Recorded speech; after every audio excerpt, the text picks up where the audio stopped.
दोस्तों, बहुत समय पहले की बात है कि एक नगर में एक ब्राह्मण रहता था जिसका नाम था गणपति।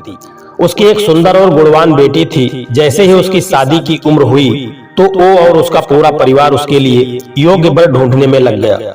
एक दिन ब्राह्मण किसी के घर पूजा करने के लिए गया और उसका बेटा भी पढ़ाई के लिए घर से बाहर चला गया। उस समय घर में ब्राह्मण की बेटी और उसकी पत्नी ही थी। उसी वक्त एक ब्राह्मण लड़का उनके घर आता है। ब्राह्मण की पत्नी उस लड़के का अच्छे से सत्कार करती है और खाना खिलाती है। लड़के का स्वभाव ब्राह्मण की पत्नी को पसंद आता है और वो उससे अपनी बेटी की शादी करने का वादा कर देती है। दोस्तों, उधर ब्राह्मण गणपति जिनके घर पूजा करने गया था, वहां भी वो एक ब्राह्मण के लड़के से मिलता है और उससे अपनी बेटी की शादी करवाने का वचन दे देता है। ब्राह्मण का बेटा जहां पढ़ने गया था, वो भी वहां एक लड़के से यही वादा कर देता है। कुछ देर बाद जब गणपति और उसका बेटा दोनों खुद से चुने हुए लड़के को लेकर घर पहुंचते हैं, दोनों घर में एक और ब्राह्मण लड़के को देखकर चौंक जाते हैं। अब सभी इस दुविधा में पड़ जाते हैं कि लड़की एक है और शादी का वादा तीनों ने अलग अलग लड़कों से कर दिया है। अब क्या होगा? लड़की का विवाह किससे करवाएंगे? दोस्तों, इसी दुविधा के बीच पड़ोसी उनके घर खबर लेकर आता है कि उनकी बेटी को मोहल्ले में ही सांप ने काट लिया है। भागा भागा पूरा परिवार और तीनों ब्राह्मण लड़के लड़की के पास पहुंचते हैं, लेकिन तब तक लड़की की मौत हो जाती है। यह देखकर तीनों लड़के बहुत दुखी हो जाते हैं। कुछ देर बाद लड़की का परिवार और तीनों ब्राह्मण मिलकर उसका अंतिम संस्कार कर देते हैं। लड़की के क्रियाकर्म के बाद एक ब्राह्मण का लड़का उसकी हड्डियां अपने साथ लेकर जंगल चला जाता है और दूसरा उसकी राख को इकट्ठा करके पोटली में बांधकर उसी शमशान घाट में झोपड़ी बनाकर रहने लगता है। तीसरा शमशान घाट से निकलकर लड़की के गम में देश विदेश योगी बनकर घूमने लगता है। ऐसा होते होते कई साल गुजर गए। एक दिन अचानक योगी बनकर घूम रहा ब्राह्मण किसी तांत्रिक के घर पहुंच गया। ब्राह्मण को घर में देखकर तांत्रिक खुश हुआ और उसका सत्कार किया। तांत्रिक ने योगी से कुछ दिन अपने घर में ही रहने के लिए कहा। तांत्रिक की जिद देखकर योगी उनके घर में ही रुक गया। एक दिन तांत्रिक अपनी विद्या में बहुत लीन था और उसकी पत्नी सबके लिए खाना बना रही थी। उसी वक्त उनका बेटा रोने लगा और अपनी मां को परेशान करने लगा। तांत्रिक की पत्नी से उसे बहुत संभालने की कोशिश की, लेकिन वो नहीं माना।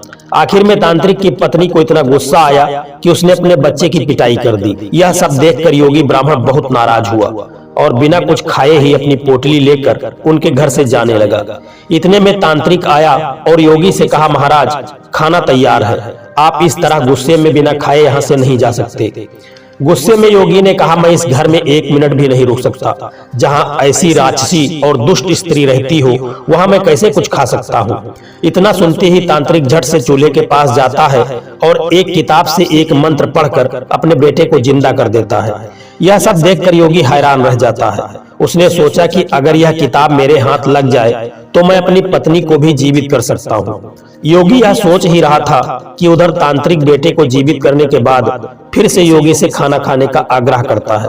योगी खाना खाता है और वहीं रुक जाता है। अब योगी के दिमाग में बस यही चल रहा था कि वो बस किसी तरह से उस किताब को हासिल कर ले। सोचते सोचते रात हो जाती है। सब खाना खाकर सो जाते हैं। आधी रात को योगी उस मंत्र वाली किताब को लेकर तांत्रिक के घर से सीधे उस शमशान घाट में पहुंचता है, जहां ब्राह्मण की लड़की का अंतिम संस्कार किया गया था। वो सबसे पहले झोपड़ी बनाकर उसी जगह रह रहे ब्राह्मण को बुलाता है और उसे सारी कहानी सुनाता है। इसके बाद दोनों मिलकर फकीर बने ब्राह्मण को ढूंढते हैं। फकीर ब्राह्मण के मिलते ही योगी ब्राह्मण दोनों से कहता है कि लड़की की हड्डी और राख लेकर आओ, मैं उसे जिंदा करूंगा। दोनों ऐसा ही करते हैं। राख और हड्डी इकट्ठा करने के बाद लड़की को जलाई हुई जगह में योगी ब्राह्मण मंत्र पढ़ता है और लड़की जिंदा हो जाती है। यह देख तीनों ब्राह्मण खुश हो जाते हैं। इतनी कहानी सुनाकर बेताल चुप हो जाता है और कुछ देर बाद वह राजा विक्रम से पूछता है, बताओ वह लड़की किसकी पत्नी हुई? विक्रमादित्य बेताल के दोबारा उड़ने के डर से जवाब नहीं देते। गुस्से में बेताल कहता है, देखो, अगर तुम जवाब पता होते हुए भी नहीं दोगे तो मैं तुम्हारी गर्दन काट दूंगा।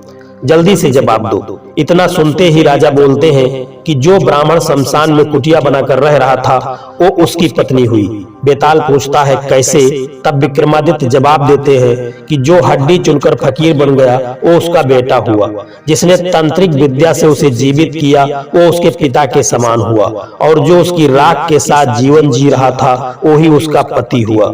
दोस्तों, इस कहानी से हमें शिक्षा मिलती है कि चतुराई और बुद्धि से बड़ी सी बड़ी समस्या का भी हल निकाला जा सकता है। जिस व्यक्ति के पास चतुराई है और वह बुद्धिमान है, वह किसी भी मुश्किल समय में जब उस पर कोई मुसीबत आती है तो वह कोई न कोई रास्ता जरूर ढूंढ लेता है। इसीलिए व्यक्ति को बुद्धिमान बनना चाहिए। दोस्तों, कहानी यदि आपको अच्छी लगी है तो वीडियो को एक लाइक करके चैनल को सब्सक्राइब करने की कृपा कर देना। जय श्री कृष्ण, राधे राधे।